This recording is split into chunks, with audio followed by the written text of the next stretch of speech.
before I start talking about Kathy Griffen, I'm going to tell you something that sort of ties into this. So I think I've said this on this channel before. I used to be a complete bleeding heart liberal. I voted for Kerry. I voted for Obama both terms. I got wasted on Obama teenies when he won the election the last time. And my friend had blue throw up. Sorry kids. Don't drink. So yes, bleeding heart liberal the whole time. And when Obama was in office, I started sort of losing interest in politics. It just seemed like we would have all those shootings happen and just all kinds of things in the news, and it just seemed kind of fake to me. I started seeing through it. It just seemed like he got up there on the podium and would just repeat the same lines and slogans over and over and over again, and nothing actually changed. The biggest thing I saw during his presidency was Obamacare, which my parents were hit really hard in the 2008 financial crisis. They lost their home and their jobs, were homeless for a minute until some family took them in. They're finally now back on their feet again. But one of the biggest things I saw with them, I was like, wow, my parents can't afford insurance and you're penalizing them and making them pay. Like, I think they would pay like $900 or something like that in tax season.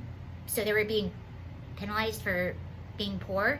That just didn't make any sense to me. Anyway, that was just one little thing. So I had moved to Los Angeles to start acting. So I moved to Los Angeles right before the 2016 election to start acting, and I signed with my agent and I started auditioning. So I was just really busy, and I had just, like I said, lost faith in politics. I would see what was going on with the election, like Hillary and Donald Trump here and there when I would walk by and glance and watch CNN, and I just thought, oh, Hillary has it in the bag. There's no way Donald Trump is going to win, just sort of like everyone else. And I'll be honest with you, I didn't vote in that election. Like I said, I just lost faith and interest in politics. If I would have, though, I would have voted for Hillary. So fast forward to the actual election night, I had flown to Virginia to visit my parents where I was from. I finally had a break. So I flew in with them, I was watching the election with them, and it was so bizarre because being from LA, it's a liberal bubble, and then going to Virginia and seeing all these Trump signs, and my parents were voting for Trump, and all these people, and I was like, what? That's crazy. But for me, I wasn't emotional about it. I thought it was pretty fascinating and interesting, and the divide I was seeing sort of fascinated me. I didn't have any emotion or feeling either way. So we're watching the election that night, and just like everyone else, you're seeing all the states go for Trump, and it's like, what? Every time we got a state, we were pretty shocked. And I think I was in Virginia, so I think they finally called it at like 4 a.m. my time, and I texted. Again, I was a little bit out of the loop. I had no idea how emotional people started getting about politics. No idea.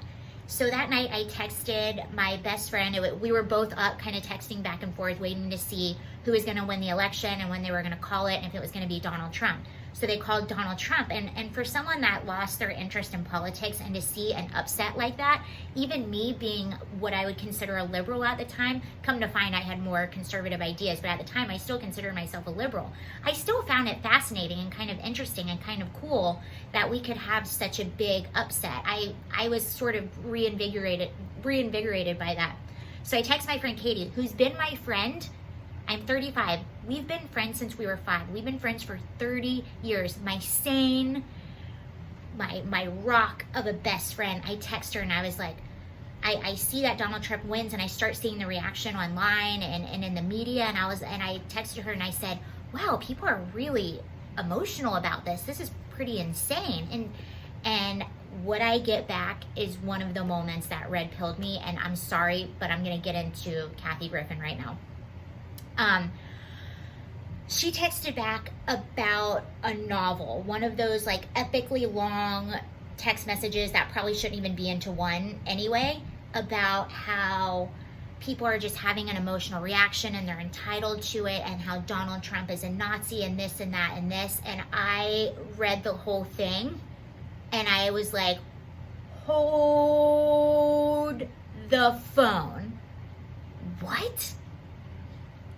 Here I was, my sane friend that I've known my whole life is just all of a sudden speaking insanity and completely believes what she is saying. And sadly enough, I watched the Tim Cass video on this Kathy Griffen story that we're going to get into, and I completely agree with him. I feel bad for my friend. I actually feel bad for Kathy Griffen. They are so engulfed in their Trump derangement syndrome that they actually think that there's a Nazi in office. And Kathy Griffen actually thinks that her comments are justified. So Kathy Griffen, in 2017, she came under fire for posting, it was a picture of her holding a, you know what it is.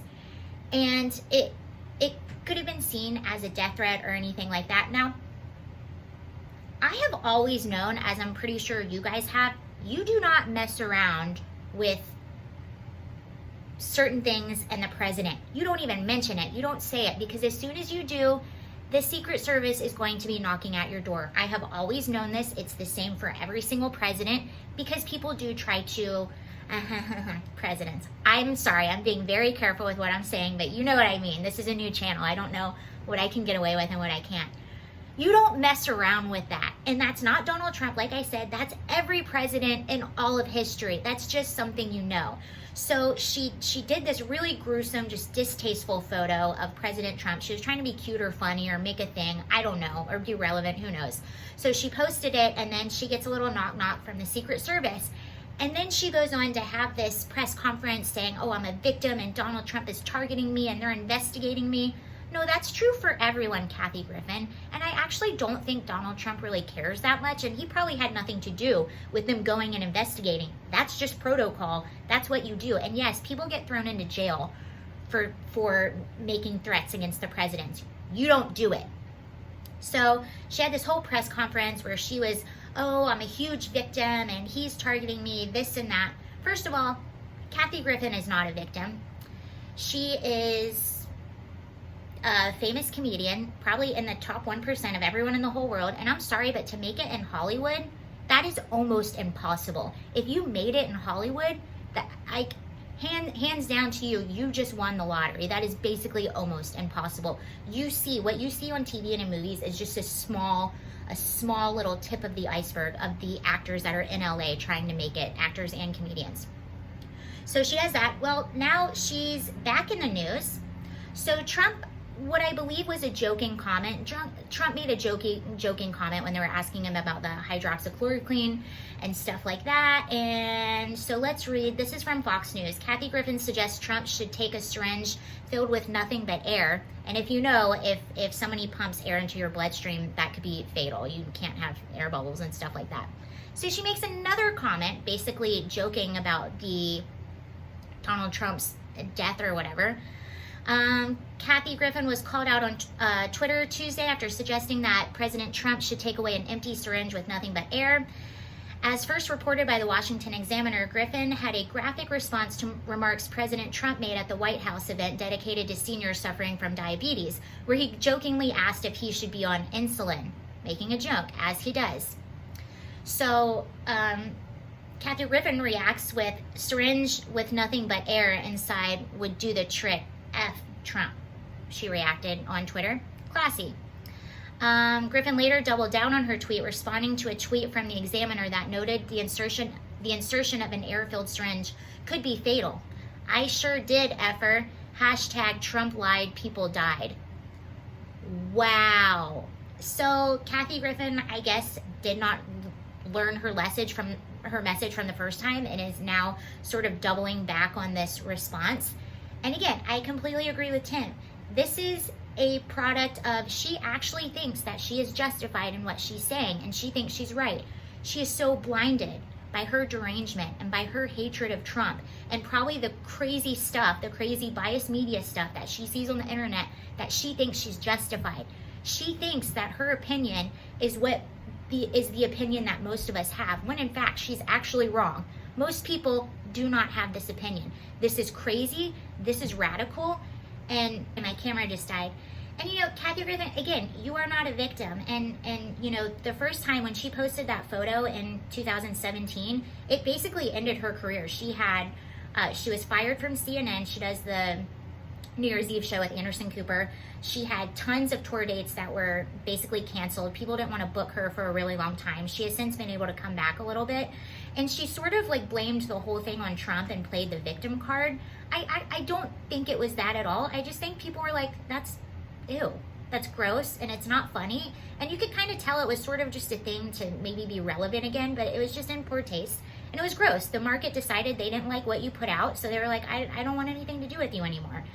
That's your fault. Maybe take some personal responsibility. And as a woman, you know, I've done comedy before. I live in LA. I'm an auditioning actress. And I used to look up to people like Kathy Griffen, see her in this great coveted position of power. You know, you made it in Hollywood, and to see you just continue to play this perpetual victim card is kind of gross, and I hope something that we get past pretty soon as a society. Seems like a lot of liberal women do that, and that's one of the things that really turned me off to liberal politics. It's this perpetual, like, constant, I'm always a victim. It's never enough. I'm still a victim. I'm still a victim. I'm still a victim. I don't know. So we'll see what happens with this. All right, bye.